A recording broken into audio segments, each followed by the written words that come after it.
جشن کی قبولیت کے لیے صلوات پڑھ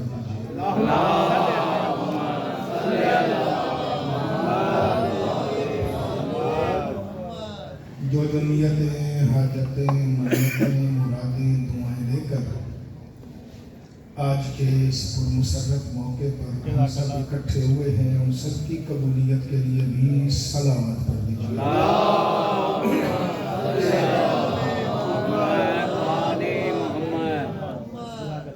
میرے جن عزیزان نے یہ جشن منعقد کیا ہے، ان کے خاندان کے جتنے بھی مرحومین ہیں، آپ کے اپنے خاندان کے جتنے بھی مرحومین ہیں، خاص طور پر اس علاقے کے وہ محبان اہل بیت جن کا کوئی فاتحہ پڑھنے والا نہیں ہے، سب کی مغفرت اور درجات کی بلندی کے لیے بھی صلوات پڑھ دیجیے۔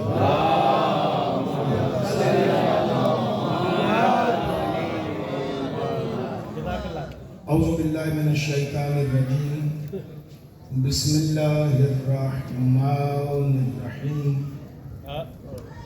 الحمد للہ الواحد الاحد وفرد الصمد الذی لم یلد ولم یولد ولم یکن لہ کفوا احد، الصلاۃ والسلام علی اول العدد ورسولہ المسدد المصطفى الامجد ومحمود الاحمد حبیب الہ العالمین ابی الزہراء محمد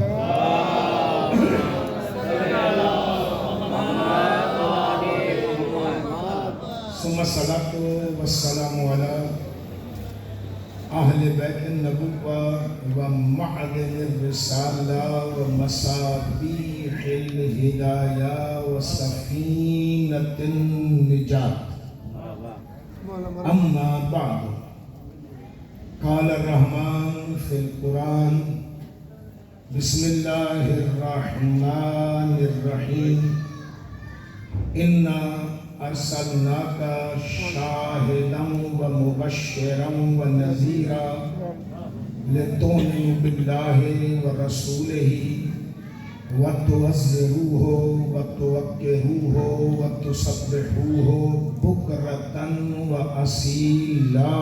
صلوات پڑھیے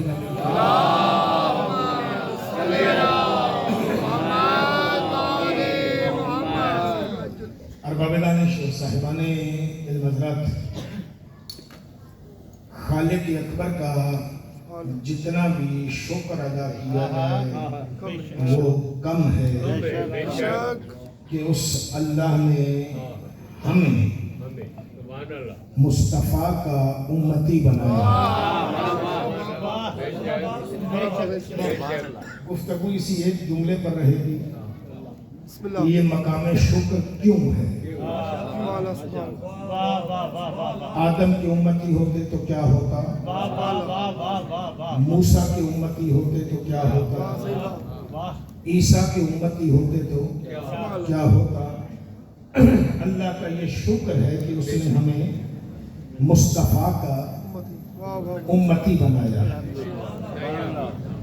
امت کی دو اقسام ہیں،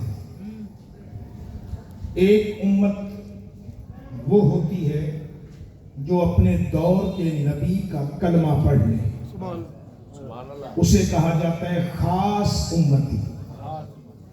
اصطلاح میں اسے کیا کہا جاتا ہے؟ خاص امت۔ ایک وہ امت ہوتی ہے جو اس نبی کے دور میں ہو پر اس کا کلمہ نہ پڑھے، انہیں کہا جاتا ہے عام امتی۔ اب اسے اگر اور بھی سادہ کیا جائے تو میرے خیال میں یہ جملہ بچوں کے ذہنوں میں بھی موجود ہوگا، جو ماؤں کی جھولیوں سے عزاداری میں مجالس میں آتے رہتے ہیں، تو میرے اس جملے کی تشریح یہاں پر اس جملے سے ہو جائے گی کیونکہ ذہنوں میں محفوظ ہوگا۔ ہمارے بچے کو یہ جملہ یاد ہے کہ کوئی اگر علی کو مولا مانے، علی تب بھی مولا ہے، کوئی نہ مانے علی تب بھی مولا ہے۔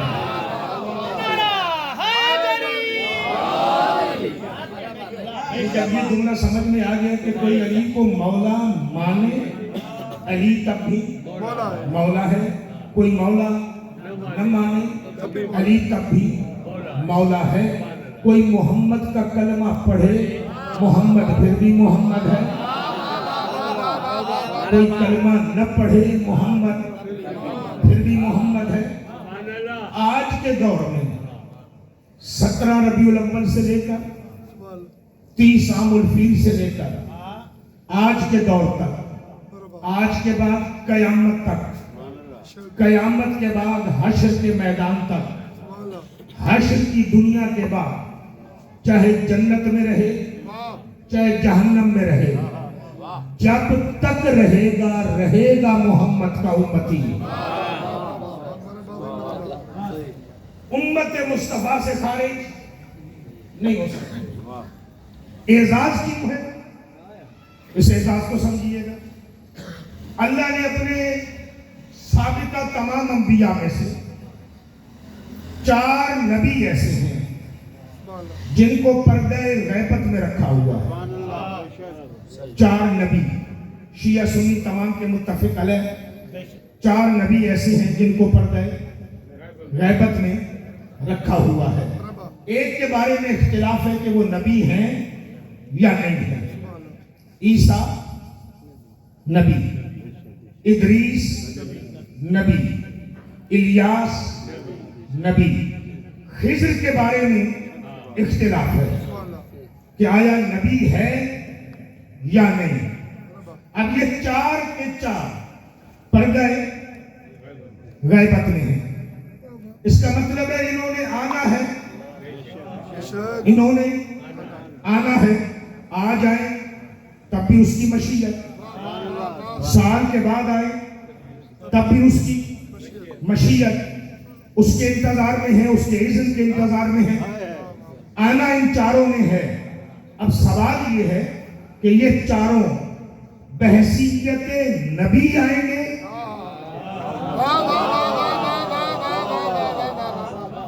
اور اگر کوئی کہے کہ بحیثیت نبی آئیں گے تو وہ ختم نبوت کا منکر ہے.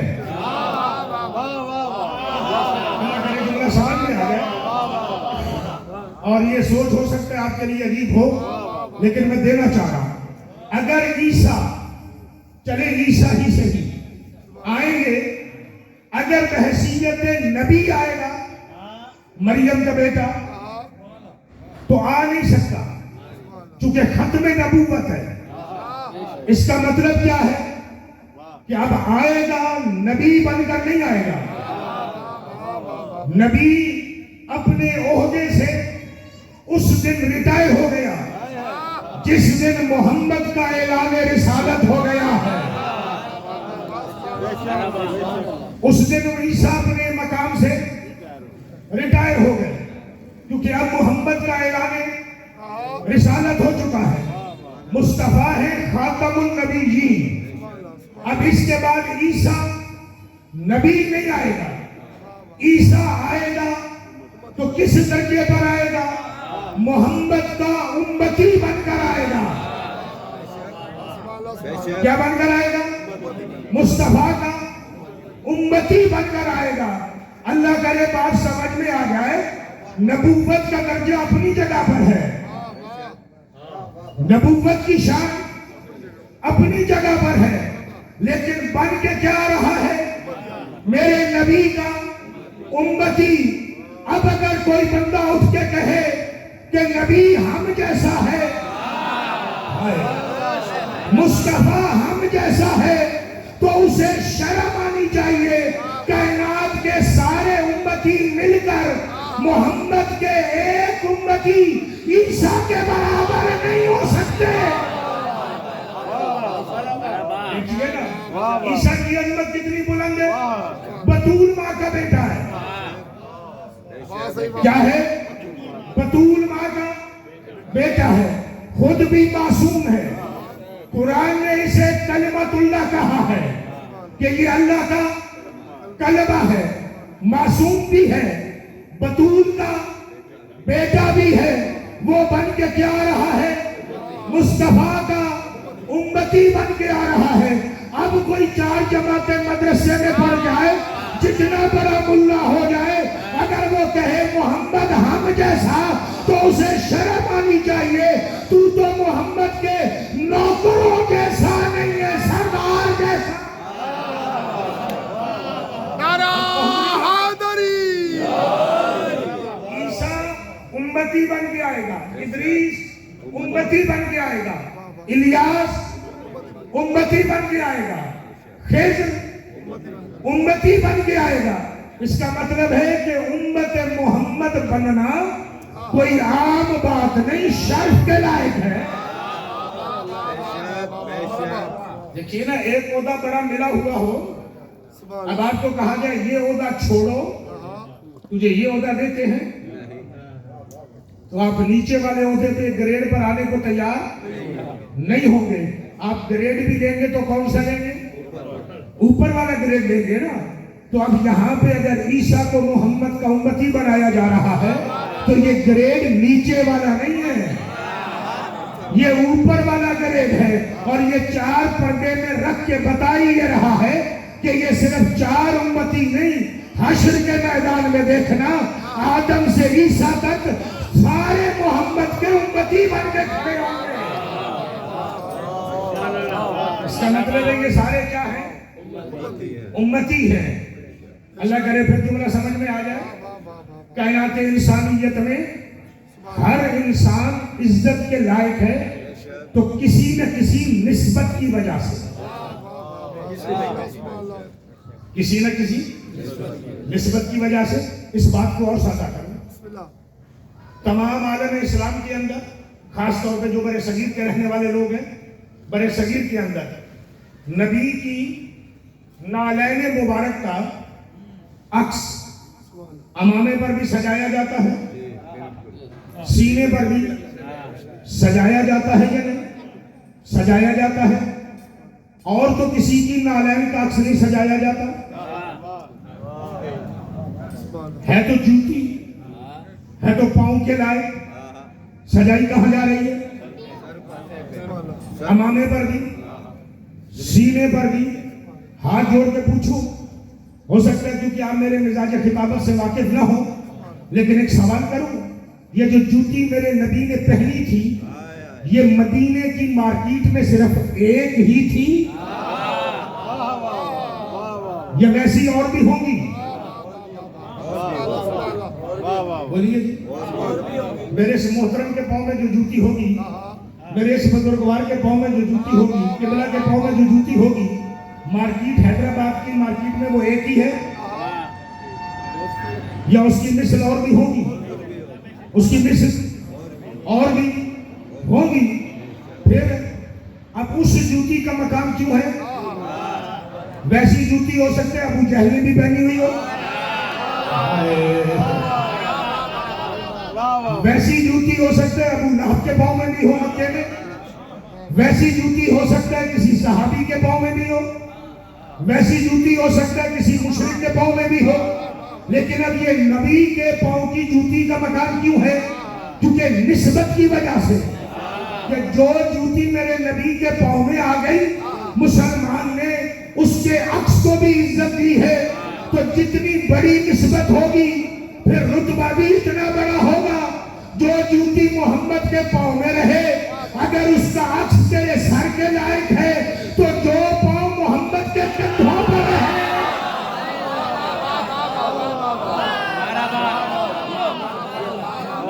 جو پاؤں محمد کے کندھوں پر رہے، انہیں تو تیرے سر سے بھی بلند ہونا چاہیے. اور اگر بات سمجھ میں نہیں آ رہی، جوتی رہی ہے پاؤں میں، اس کو تو نے سینے پہ سجایا ہے، تو جو پلے ہی محمد کے سینے پر ہو،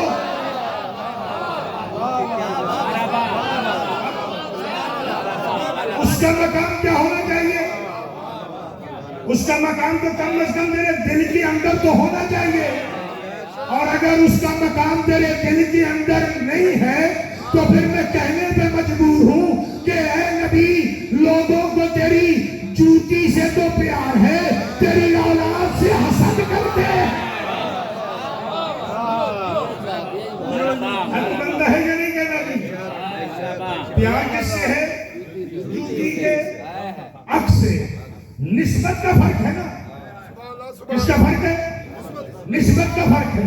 نبی کے پاؤں میں آ جائے تو عزت کے لائق ہے. نبی کے پاؤں میں آ جائے تو عزت کے لائق ہے. کسی اور کے پاؤں میں ہو تو عزت کے لائق نہیں ہے. یہی تو اعزاز ہے کہ اللہ کا شکر ہے ہم مصطفیٰ کے امتی ہیں. تبھی تو کہہ رہا ہوں اللہ کا شکر ہے کہ ہم مصطفیٰ کے امتی ہیں. کوئی نوجوان اٹھ کے کہ عمران کاظمی صاحب اگر ہم ابراہیم کے امتی ہوتے تو کیا ہوتا؟ وہ بھی تو جد الانبیاء ہے. جد الانبیاء ہے. شیخ الانبیاء بھی کہا جاتا ہے انہیں. میرے نبی کے جد ہیں اور عام جد نہیں ہے. ایسے جد ہیں کہ جن کے جد ہونے پر نبی کا خاندان فخر کرتا ہے. کیوں؟ جناب خدیجہ اور جناب مصطفیٰ کے نکاح کے وقت جناب ابو طالب فخری انداز میں کہہ رہے ہیں کہ میرے اللہ تیرا شکر ہے کہ تو نے ہمیں ذریت ابراہیم میں پیدا کیا ہے. یعنی ہے نا مقام فخر. مقام شکر بھی ہے, مقام فخر بھی ہے کہ ہم نسل ابراہیم میں سے ہیں. تو اگر ہم ابراہیم کے امتی ہوتے تو کیا ہوتا؟ جائیے گا قرآن پاک کے اندر 26 نبیوں کا ذکر موجود ہے. کتنے انبیاء کا؟ 26 انبیاء. 26 انبیاء کا ذکر قرآن پاک میں موجود ہے. میں اس پورے قرآن پاک کی 26 انبیاء کے پورے تذکرے کا, قصص کا خلاصہ ایک جملے میں بیان کرنے لگا ہوں. پہنچ گیا تو 2-4 مثالیں دوں گا اور اپنا مصطفیٰ سمجھاؤں گا کہ میرا مصطفیٰ کیا ہے. آدم سے لے کر عیسیٰ تک تمام انبیاء آئے. آدم سے لے کر عیسیٰ تک تمام انبیاء آئے. آئے تھے دعا لے کر. آئے تھے دعا لے کر. جب دنیا سے جانے لگے اپنی امتوں کو بد دعا دے کر گئے ہیں.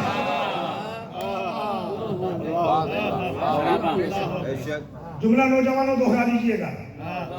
آئے کیا تھے؟ دعا لے کر. دنیا سے جب جانے لگے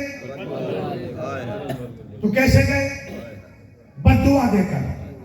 صرف عام امت نہیں مروائی. میں لفظ عام امت کی تشریح کر چکا ہوں. عام امت نہیں مروائی, خاص بھی مروائی. جائیے قرآن پڑھیے گا. میرے نبیوں کی طرف سے نا, آدم سے عیسیٰ تک نبیوں کی طرف سے آپ کو قرآن میں بد دعائیں ملیں گی. آپ کو قرآن میں ان کی بد دعائیں ملیں گی. لیکن ایک اور جملہ ذہن میں رکھیے گا. اگلا جملہ عجیب ہے.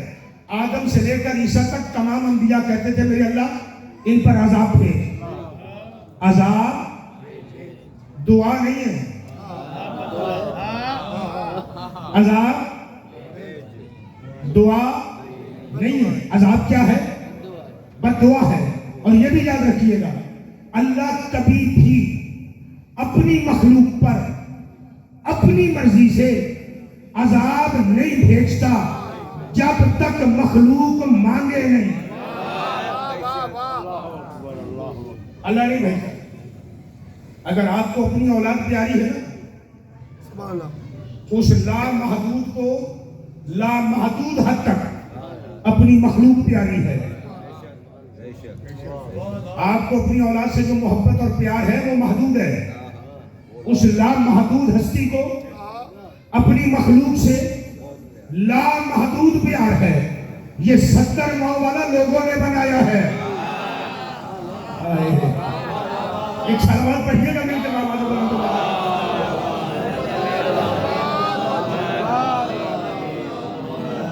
یہ تو لوگوں نے اپنی اپنی نجات کے لیے محاورے بنا لیے ہیں. 70 ماہوں میں اللہ کو محدود نہ کرو. مائیں کیا حیثیت رکھتی ہیں؟ ماں صرف جنم دینے والی ہے, وہ پیدا کرنے والا ہے, وہ تخلیق کرنے والا ہے. اس کا پیار کسی کے ساتھ تقابل میں لایا ہی نہیں جا سکتا. وہ لامحدود پیار کرتا ہے. وہ اپنی امت پہ عذاب نہیں بھیجے گا. آدم آدم سے لے کر عیسیٰ تک نبیوں نے اپنی امت کے لیے عذاب مانگا کہ انہیں عذاب دے. نبی کیا کہتے تھے؟ میرے اللہ عذاب بھیج. آواز قدرت آتی تھی. مفہوماً ترجمے کر رہا ہوں آیتوں کو. آواز قدرت آتی تھی. اے میرا نبی ٹھہر جا, ہو سکتا ہے سدھر جائے. نبی کیا کہتے تھے؟ عذاب بھیج. اور یہاں کیا ہوتا تھا؟ ٹھہر جا, ہو سکتا ہے سدھر جائے. نوح نے 100 سال تبلیغ کی, میرے مالک سدھریں گے نہیں. میں مثال دینے پہ مجبور ہوا, سدھریں گے نہیں, ان پر عذاب بھیج. آواز قدرت آئی, میرا نبی ٹھہر جا, ہو سکتا ہے سدھر جائے. پھر مانگا, پھر کہا ٹھہر جا, ہو سکتا ہے سدھر جائے. پھر مانگا, پھر آواز آئی, ہو سکتا ہے سدھر جائے. نبی بار بار عذاب مانگتے رہے اور اللہ بار بار یہ کہتا رہا ہو سکتا ہے سدھر جائے. 2500 سال میں جب نہیں سدھرے نا تو آخر نبی نے مہر لگائی کہ میرے مالک نہیں سدھریں گے, عذاب بھیج دے. پھر اللہ نے کہا تو خود بھی بچ, اپنوں کو بھی بچا, تو ان پر عذاب بھیج رہا ہوں, پر بھیج تیرے کہنے دے رہا ہوں. بھیج تیرے کہنے دے.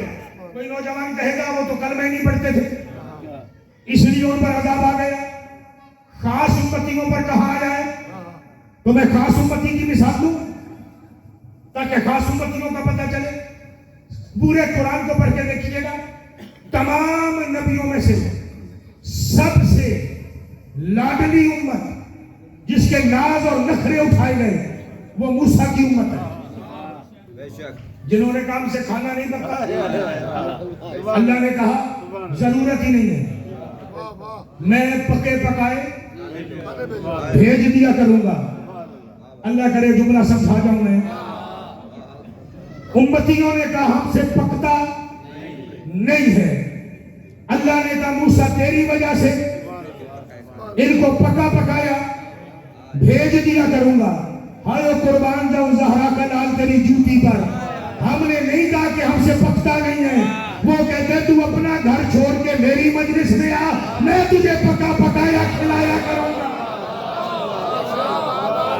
کوئی نیاز حسین کی اہمیت سمجھ میں آ رہی ہے؟ ہاں, مانگا گیا یا مانگا نہیں جا رہا, بغیر مانگے مل رہا ہے. ہم سے پکیلا نہیں.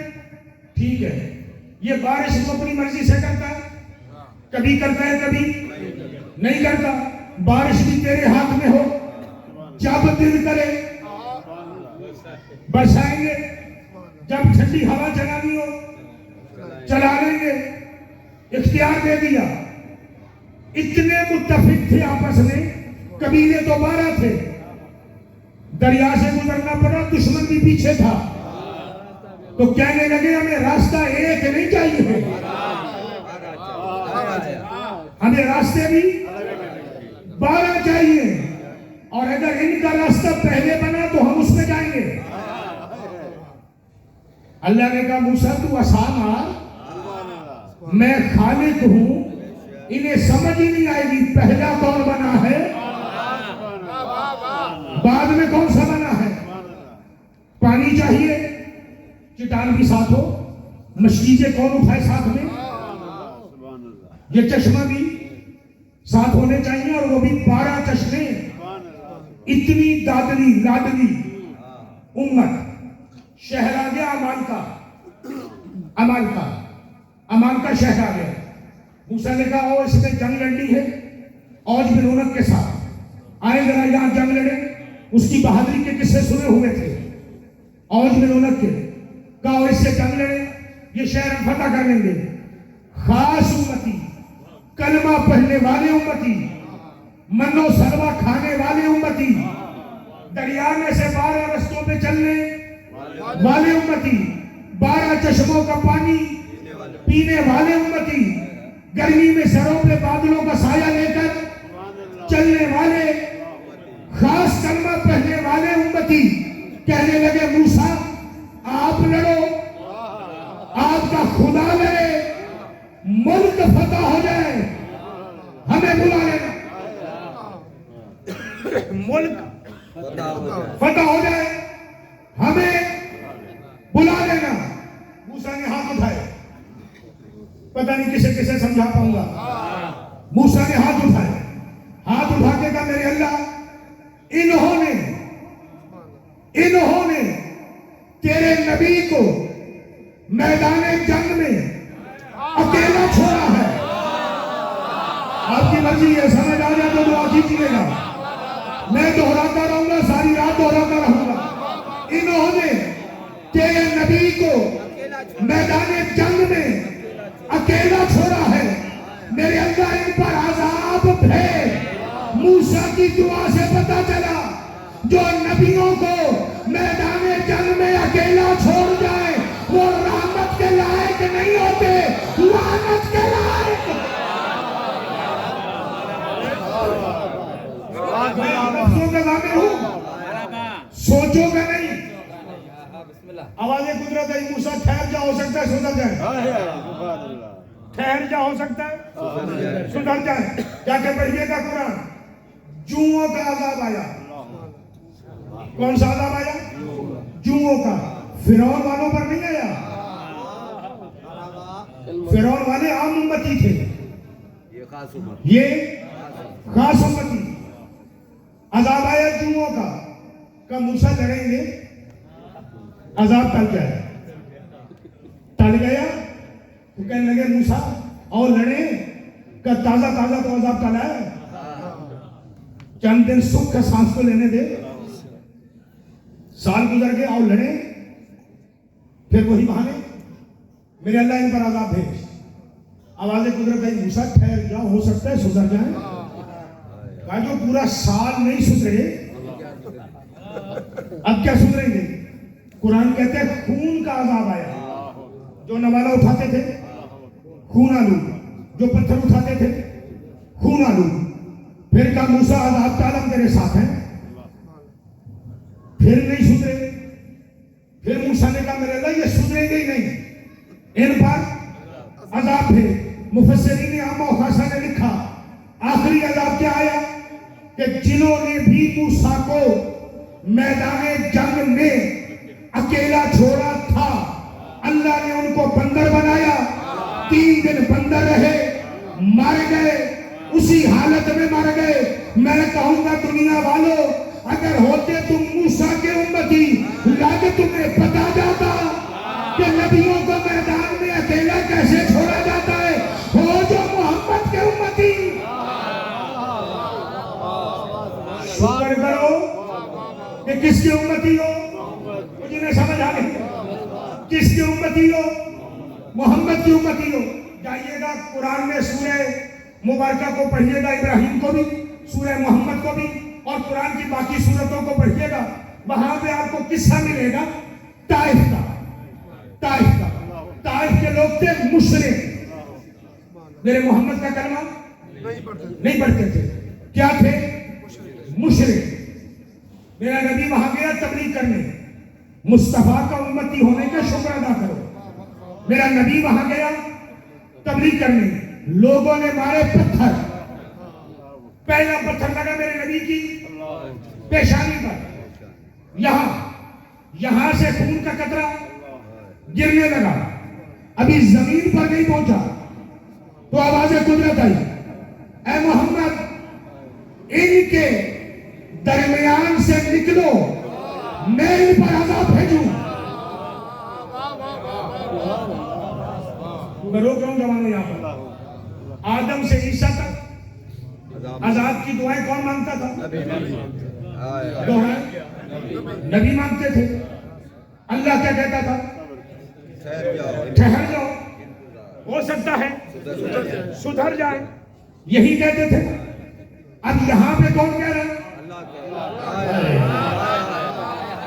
یہاں پہ کون کہہ رہا ہے؟ اللہ کہہ رہا ہے کہ اے محمد ان کے درمیان سے تم نکل جاؤ تو میں ان پر عذاب بھیجوں۔ میرا نبی محمد کہہ رہا ہے میرے اللہ ٹھہر جا، ہو سکتا ہے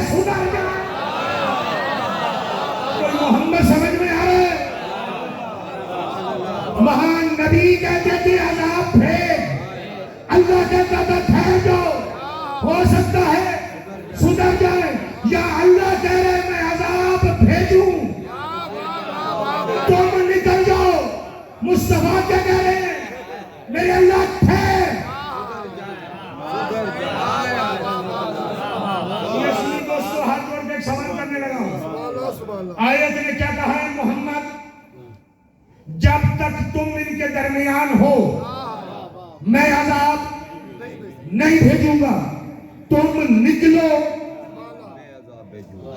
تو عذاب آئے۔ ساری رات دہراتا رہوں گا، یہی آیت کا مفہوم دہراتا رہوں گا کہ اے مصطفیٰ آپ ان کے درمیان سے نکلو تو عذاب بھیجوں، آپ ان کے درمیان سے نکلو تو عذاب بھیجوں۔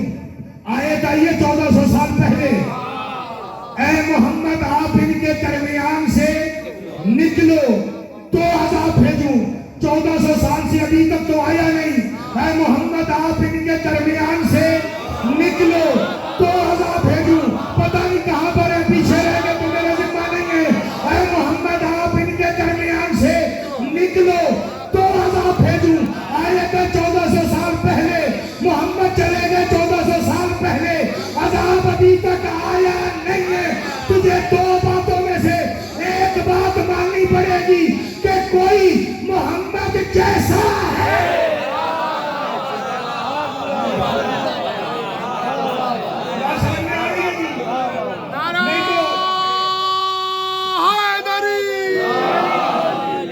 میں بچوں کے لیے جملہ وضاحت میں بیان کر رہا ہوں، بزرگ سمجھ گئے، ان کا بڑا شکریہ ہے۔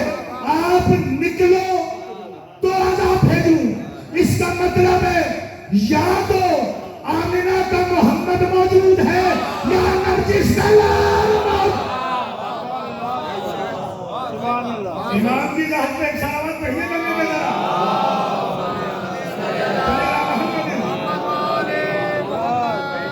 آج کے بعد یہ اعتراض نہیں کرنا فلاں اتنا بڑا ظلم کر گیا، اس پر عذاب کیوں نہیں آیا؟ آتا لیکن ہے جو دور محمد میں، ہے جو دور مصطفیٰ میں، ہوتا ہے کسی اور نبی کا۔ دیکھیے کبھی کبھی نوجوان کہتے ہیں، جب قرآن کہہ رہا تھا سورہ تحریم میں، قرآن کہہ رہا ہے سورہ تحریم میں کہ اے نبی تیری دو بیویوں کے دل ٹیڑھے ہو گئے ہیں، انہیں طلاق دے، اللہ بھی تیرے ساتھ ہے، جبریل بھی تیرے ساتھ ہے، سہل مومنین بھی تیرے ساتھ ہے، تو انہیں طلاق دے۔ تو پھر آگے سے نوجوان کہتے ہیں محمد نے دی کیوں نہیں؟ ہوتی نا کسی اور نبی کی بیوی، نوح کی ہوتی لگ پتا جاتا، لوط کی ہوتی لگ پتا جاتا۔ طلاق اصل میں کیا ہے؟ عذاب ہے۔ اللہ نے کہا کہ محمد نے طلاق دے، محمد کہہ رہے ہیں میرے اللہ ٹھہر جا، ہو سکتا ہے سدھر جا۔ میں معاملہ حل کر کے جا رہا ہوں، ایک سلامت پڑھیے میں مل کے سارے۔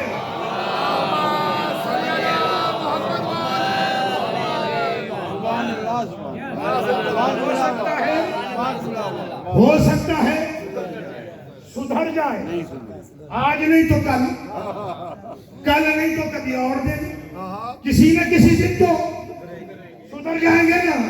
تبھی تو میرا نبی کہہ رہے میرے لیے عذاب نہیں بھیجنا، ہو سکتا ہے سدھر جائے۔ جب یہ جملے موجود ہیں نا، تبھی قرآن نے کہا ہے محمد وَمَا أَرْسَلْنَاكَ إِلَّا رَحْمَةً لِلْعَالَمِينَ، ہم نے تجھے عالمین کے لیے رحمت بنایا ہے۔ ہم نے تجھے کیا بنا دیا ہے؟ عالمین کے لیے رحمت بنایا ہے۔ کیا خوبصورت امتزاج ہے قرآن کی ان دونوں آیتوں کا۔ اپنے لیے کہہ رہا ہے بسم اللہ الرحمن الرحیم الحمدللہ رب العالمین، میں عالمین کا پروردگار ہوں، پالنہار ہوں، پالنے والا ہوں۔ نبی کے لیے کہہ رہا ہے یہ رحمت للعالمین ہے، یہ عالمین کے لیے رحمت ہے۔ جب تک رحمت نہ ہو پالا نہیں جا سکتا، جب تک رحمت نہ ہو پالا نہیں جا سکتا۔ پالا جاتا ہی رحمت کے جذبے سے ہے، پالا جاتا ہی رحمت کے جذبے سے ہے۔ کسی غریب کی خدمت رحم کے جذبے سے کی جائے گی، ظلم کے جذبے سے نہیں ہوگی، عدل سے نہیں ہوگی، رحمت کے تحت پالا جائے گا۔ تو اب تجھے ماننا پڑے گا اللہ کائنات پال رہا ہے، پر پال محمد کے صدقے میں۔ رہا ہے اللہ، اور کس کے صدقے میں پال رہا ہے؟ محمد کے صدقے میں۔ پلے بھی محمد کے صدقے میں، اور کہے کہ محمد ہم جیسا۔ کیا عجیب جھگڑا ڈالا ہے عیسائیت نے۔ یہاں سے گفتگو کا دوسرا رخ ہے اور انتہائی توجہ چاہوں گا۔ کیا عجیب جھگڑا ڈال دیا اسلام کے اندر عیسائیت نے اور یہودیت نے۔ دو چار جھگڑے بیان کر جاؤں اگر آپ کے ذہنوں کے مطابق ہو، مزاجوں پہ آئیں تو۔ عجیب سے جھگڑا ڈال دیا گیا۔ نبی کب تشریف لائے دنیا میں؟ 30 عام الفیل، ربیع الاول کا مہینہ، تاریخ کیا ہے؟ 17 پہ پورا عالم اسلام متفق ہے؟ نہیں، کیوں؟ یہی تو جھگڑا ہے۔ 12-15 برادران اہل سنت یہاں نبی کب تشریف لائے؟ 12۔ اچھا، میرے نبی کو گزرے ہوئے دنیا سے زیادہ عرصہ ہو گیا یا عیسیٰ کو؟ تقریباً کتنے سو سال کا فرق ہوگا دونوں میں؟ 550-600 سال کا فرق ہے کم و بیش؟ ایسے یعنی قدیمی زیادہ کون ہے؟ حضرت عیسیٰ۔ اس کے بعد ہے میرا نبی۔ جیسے اردو محاورے میں اگر بات کریں تو عیسیٰ پرسوں کی بات ہے، میرا نبی کل کی بات ہے۔ ایسے کہا جا سکتا کہ حضرت عیسیٰ 2 دن پہلے کی بات ہے اور مصطفیٰ آج کی بات ہے۔ چلے جائیے گا پورے عالم اسلام سے بھی پوچھئے گا، عالم عیسائیت سے بھی پوچھئے گا۔ عیسائیوں کے 3 گروہ ہیں، 2 معروف ہیں، پروٹیسٹ اور کیتھولک۔ 3 گروہ ویسے ان کے ہیں۔ یہودیوں کے اندر 5 فرقے ہیں۔ جا کے ذرا ان سے پوچھئے گا کہ عیسیٰ کی ولادت کب ہوئی ہے؟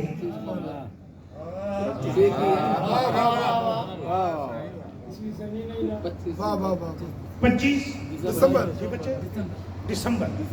25 دسمبر۔ ان کا کوئی فرقہ نہیں کہے گا 27 کو آئے گا۔ جنہیں میری بات سمجھ آ رہی ہے وہ تو ذرا میرے ساتھ ہاتھ دینا۔ ان میں سے کوئی بندہ نہیں کہے گا کہ 27 کو آیا، کوئی نہیں کہے گا 1 جنوری کو آیا ہے، کوئی نہیں کہے گا 22 دسمبر کو آیا ہے۔ سارے کس بات میں اکٹھے؟ 25 دسمبر کے۔ پرسوں والی بات یاد ہے؟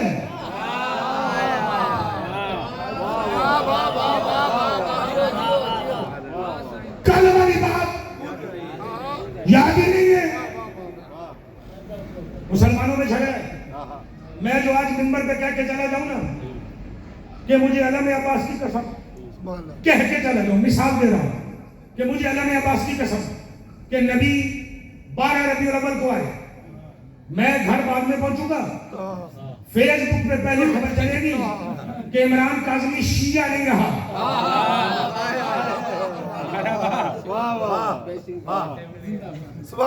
میرا ساتھ دے، آپ نے پچھلی بڑی پوری تقریر سمجھے نہیں سنی۔ یہاں میں توجہ چاہ رہا ہوں، یہاں چاہ رہا ہوں توجہ۔ ایسا ہوگا یا نہیں؟ ایسے ہی ہوگا۔ میں گھر بعد میں پہنچوں گا، رہتا قاسم آباد میں ہوں، میں پہنچوں گا بعد میں، بلکہ ہو سکتا ہے نیاز کے دسترخوان میں بعد میں پہنچوں اور پہلے خبر چل جائے کہ بندہ کیا ہو گیا؟ اچھا، میرا نبی مصطفیٰ دنیا سے گیا کب ہے؟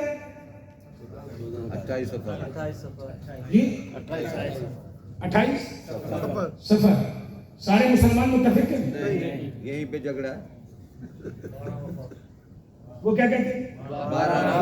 12 ربیع الاول۔ یہاں بھی جھگڑا ہے۔ اب اگر میں نے خطابت کا نقطہ لگانا ہو نا، وہ نقطہ تو میرے پاس موجود ہے۔ وہ نقطہ میرے پاس موجود ہے کہ میں نے خطابت کا نقطہ لگانا ہو، لیکن میں یہاں خطابت چمکانے نہیں آیا، بچوں کو کچھ دینے آیا ہوں۔ نقطہ لگانا ہو تو مجھے کوئی پتہ نہیں کہ میں نقطہ لگا بھی سکتا ہوں کہ ولادت میں 5 کا فرق ہے، وفات میں 14 کا فرق ہے۔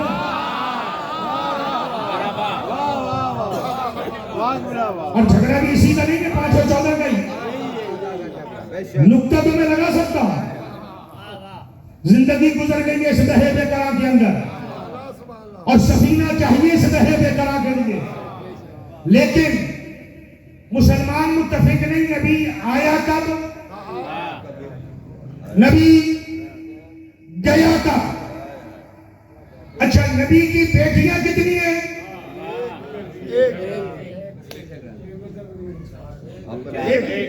وہ 4 بھائیوں سے جا کے پوچھے، 4 یہاں بھی جھگڑا، یہاں بھی جھگڑے،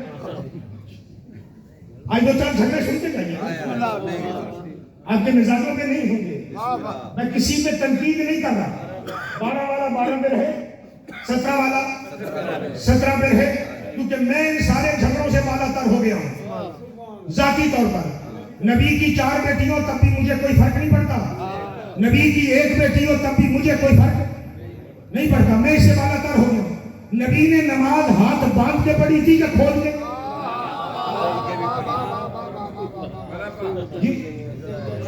یہاں بھی ہوں جو آدھے کہیں گے کہ کھول کے، یہاں بھی کچھ ایسے دوست ہوں گے جو کہیں گے باندھ کے پڑھی تھی۔ اچھا چلیں، کھول کے پڑھی غلط، باندھ کے پڑھی صحیح، چلیں اس بات پہ بھی اکٹھے ہو جاؤ کہ نبی نے باندھ کے پڑھی، لیکن پہلے فیصلہ کرو یہاں باندھے تھے، ایسے باندھے تھے یا ایسے باندھے تھے؟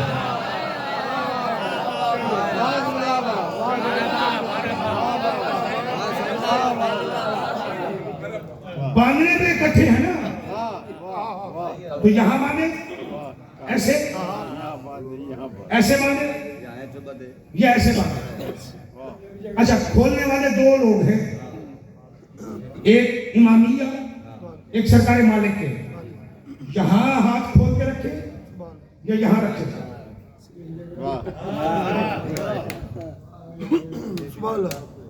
یہاں رکھ کے کھول کے تو شیعہ، یہاں رکھ کے کھول کے تو مالکی۔ نبی نے کہاں رکھ کے کھول کے؟ نبی نے کہاں رکھے؟ اچھا، اگر میں آج یہاں کہوں میں نے تو وہ 12 اور 17 ربیع الاول کا جملہ کا وہی ہضم نہیں ہو رہا، میں اگر کہوں کہ نبی نے نماز باندھ کے پڑھی اور یہاں باندھ کے پڑھی، پھر تو کنفرم شیعہ ہی۔ کیا خیال ہے آپ کا؟ نہیں رہا۔ عیسائیت نے، یہودیت نے ہمیں لڑایا ہی اسی بات کا کہ مسلمان اس میں مناظرے کرے، ہاتھ باندھ کے اور ہاتھ کھولنے پر۔ اس برے صغیر کے اندر، چلے پورے ہندوستان کی بات نہیں کر رہا، 1947 14 اگست پاکستان کا اعلان ہوا، اس وقت سے لے کر آج تک وہ مناظرے جو باضابطہ رجسٹرڈ ہوئے، ایس پی کے سامنے اور کمشنر کے سامنے جو رجسٹر مناظرے ہوئے، وہ 2700 سے زیادہ ہے۔ کہاں؟ 47 سے لے کر آج تک۔ نبی کی 4 بیٹیاں ہیں یا 1 بیٹی؟ اس پہ جو رجسٹرڈ مناظرے ہیں وہ 10,000 سے زیادہ ہیں۔ وہ جو تھڑوں پر ہوتے ہیں ان کو چھوڑ دیں، وہ جو روز ہوٹلوں پر ہوتے ہیں ان کو چھوڑ دیں، وہ جو روز بازاروں میں ہوتے ہیں ان کو چھوڑ دیں، وہ جو اسکول اور کالجز میں ہوتے ہیں ان کو چھوڑ دیں، وہ جو سارے جھگڑے آپ کے فیس بک پر ہوتے ہیں ان کو چھوڑ دیں، وہ جو واٹس ایپ پر ہوتے ہیں ان کو چھوڑ دیں۔ یہ میں ان کی بات کر رہا ہوں جو باضابطہ حکومت کے معاملے میں رجسٹرڈ ہے۔ نتیجہ کیا نکلا؟ نتیجہ کیا نکلا؟ لڑایا کس بات میں گیا؟ 12 کو آیا یا 17 کو؟ 28 کو گیا یا 12 کو؟ میں تجھے ساری باتوں کے نتیجے دیکھ کے جانا چاہ رہا ہوں، اور میں چاہتا ہوں کہ کسی ایک نقطے پہ اکٹھا ہو جا، چاہے شیعہ ہے یا سنی ہے۔ میرے ایک سوال کا جواب دے، اگر نبی آ جائے 12 ربیع الاول کو تو قرآن قرآن نہیں رہتا.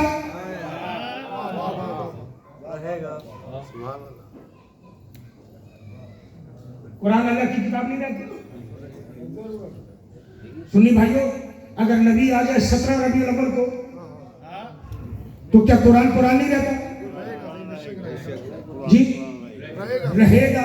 مناظرے کی ضرورت کیا ہے؟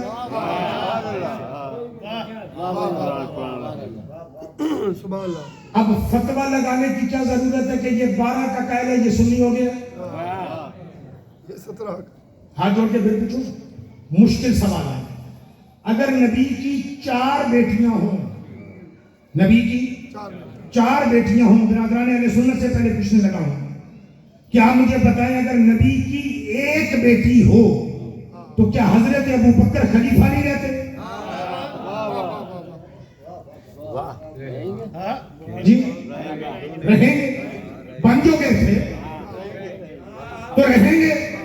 اچھا اب شیعہ دوستوں سے پوچھ رہا ہوں، اگر نبی کی 4 بیٹیاں ہوں تو علی مولا نہیں رہتا؟ میں پابانگے دوہن کہہ رہا ہوں، وہ بندہ بھلے آج میرے میلاد سے اٹھ کے چلا جائے کہ جو علی کو مولا اس لیے مانتا ہے کہ علی بطول کا شوہر ہے، مجھے رب اکبر کی عزت کی قسم میں علی کو مولا اس لیے نہیں مانتا کہ وہ بطول کا شوہر ہے. علی بطول کا شوہر نہ بھی ہو، مولا اللہ نے بنایا ہے، محمد نے دکھایا.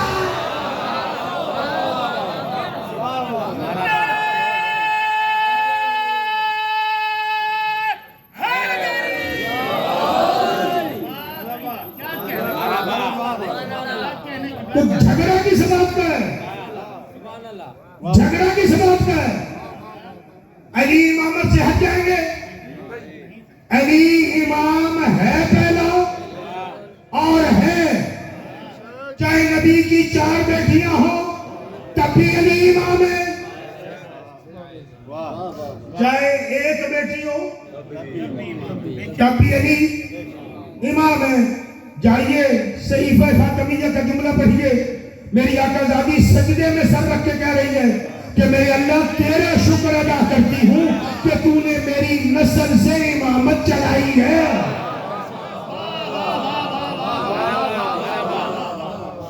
میری نسل سے سیدہ کے موضوع پہ آئے تو کبھی بتاؤں گا زہرا ہے کیا، لیکن آج میرا موضوع نبی ہے. میرا موضوع کیا ہے؟ نبی ہے. 12 کو آیا، 17 کو آیا، قوم ساری اسی جھگڑے میں پڑی ہوئی ہے. 28 سفر کو گیا ہے کہ 12 ربیع الاول کو گیا ہے، قوم ساری اسی جھگڑے میں پڑی ہوئی ہے. بیٹیاں 4 ہیں یا 1 ہے، سارا جھگڑا ہی اسی پر ہے. میں عمران کاظمی جھگڑا ختم کر رہا ہوں اور ایک جھگڑا اور بھی بیان کرتا ہوں کہ کون سا کیا جا رہا ہے، اس سے بھی تجھے ہٹاتا ہوں. میں جھگڑا ختم کر رہا ہوں. نبی 12 کو آئے یا 17 کو، 28 کو جائے یا 12 کو، آپ بیٹھ کے شیعہ سنی یہ سوچیں کہ محمد آیا تھا تو لایا کیا تھا، گیا تھا تو چھوڑ کے کیا گیا.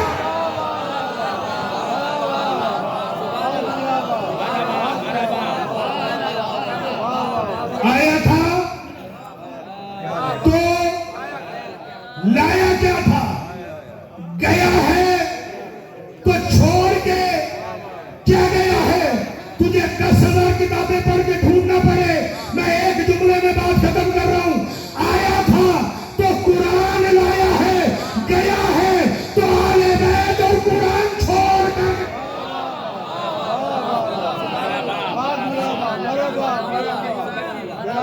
کون سا جھگڑا ہے اور کس جھگڑے میں تو الجھ گیا ہے؟ نبی کی 4 بیٹیاں ہو یا 1 بیٹی ہو، آج کے بعد جھگڑا ختم. سنی کہے عمران کاظمی نبی کی 4 بیٹیاں ہیں، عمران کاظمی کہے مجھے قبول. بچہ شیعہ کہے نبی کی 1 بیٹی ہے، ہمیں قبول. آپ بیٹھ کے اس بات پہ جھگڑا نہ کریں کہ 4 ہے یا 1. بیٹھ کے یہ سوچے کہ نبی جو بیٹی کا حق دے کے گیا وہ دیا ہے یا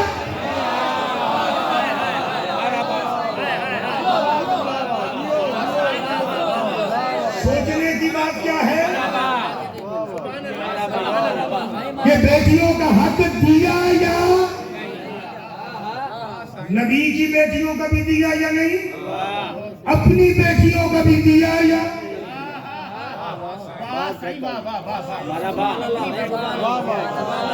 جہاں تجھے اور مجھے جانا چاہیے، یہودیت ہمیں وہاں جانے ہی نہیں دے رہی۔ جھگڑا کس پر ہے؟ 4 یا اللہ اکبر۔ سب سے بڑا جھگڑا اگر 12 کا بھی حل ہو جائے، 17 کا بھی حل ہو جائے، آنے اور جانے کا بھی، جی 1 اور 3 کا بھی حل ہو جائے، یہ جب سارے جھگڑے حل ہو جائیں گے، اگلا جھگڑا آئے گا نبی نور ہے یا بشار؟ پھر یہ جھگڑا شروع ہو جائے گا یا نہیں؟ آج تک ہے یا نہیں؟ میں جو بھی کہتا ہوں نبی بشر ہے، صرف سنی نہیں، بولیں گے وہاں بھی ہو گیا یہ سے وہاں بھی بن جی، گیا۔ نبی نور ہے، ہاں بشر نہیں ہے۔ بے شک بشر بھی ہے۔ جھگڑا کس بات کا ہے؟ ہائے ہائے ہائے، فرشتے کس چیز سے بنے؟ پسینے سے۔ نور سے۔ فرشتے کیا ہیں؟ نور ہے۔ اب میرے نبی کو جو نور کہے گا، ذرا سوچے تو صحیح، نور تو اس کے گھر میں آ کے اس کی بیٹی کی چکی چلاتا ہے،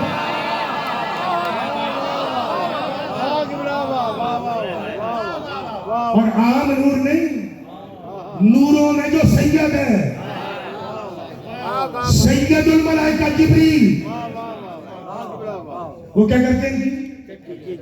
چکی چلاتے ہیں، کبھی اس کے داماد کی جوتیاں سیدھی کرتے ہیں، کبھی اس کے نواسے کا جھولا جھولاتے ہیں۔ ایک مسئلہ یہ بھی حل کرتا تھا، لوگوں نے یہاں پر بھی ڈال دیا کہ جبریل استاد ہے مصطفیٰ، یوم استاد گزرا ہے، لوگوں نے مجھے مبارکیں دی، آپ نے بھی کئی اپنے استادوں کو دی ہوں گی، آپ میں سے بھی ہر بندہ استاد ہوگا اپنے اپنے فن کا، آپ کو بھی لوگوں نے دی ہوں گی۔ کائنات کے اصل استاد کا نام تو مصطفیٰ ہے نا، نہیں لطف دی گا نا، کائنات کا اصل استاد ہی مصطفیٰ ہے، جس کے پہلے شاگرد کو علی کہتے ہیں۔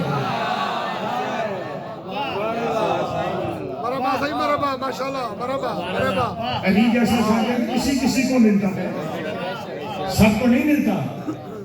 جتنا مصطفیٰ نے پڑھایا، علی کہتے ہیں میں نے اس سے کئی ہزار باب نکالے، 1000 باب محمد نے پڑھائے، میں نے ہر باب سے 10 ہزار باب نکالے ہیں۔ یہ بھی تو شاگرد پھر علی جیسا ہے نا، جو ہمیں استاد گزرا ہے۔ اچھا، آپ جو آ جائیں، ہر حکیم کے قول و فعل میں نا حکمت ہوتی ہے۔ کیا ہوتی ہے؟ حکمت ہوتی ہے، اور وہ حکمت سمجھنی چاہیے۔ کئی حکمتیں ہیں آل محمد کے فعل میں، کئی، ان کے قول و فعل میں تو 1000 حکمتیں ہیں۔ میں ایک عرض کرنا چاہتا ہوں، معاشرے نے لکھ دیا کہ جبریل نے میرے نبی کو پڑھایا، جبریل نے پڑھایا میرے نبی کو۔ ابھی جب میں آیا تو میرے عزیز نے اعلان کیا نا، یہ میرے استاد ہیں،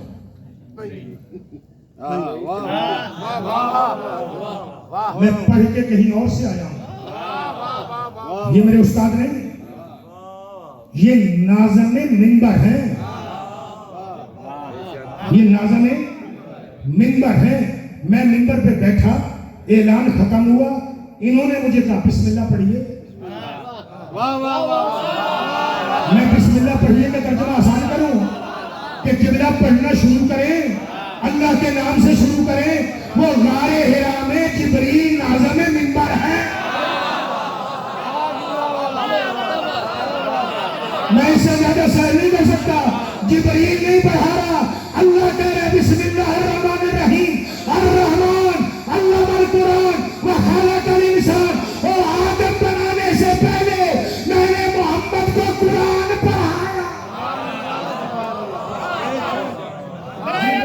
جناب محمد مصطفیٰ باواز بلند تر سلوات۔